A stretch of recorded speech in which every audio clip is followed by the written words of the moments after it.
जा नाश कर देगा हमर नया नया गवाना नया तकिया बिछावाना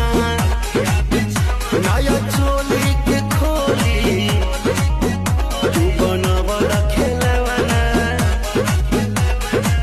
नया नुहर जानी बनी एक चोर राजा तेरा कमर बड़ा तोड़ राजा तानी जाई ना बहरिया टूटता बदन पोरे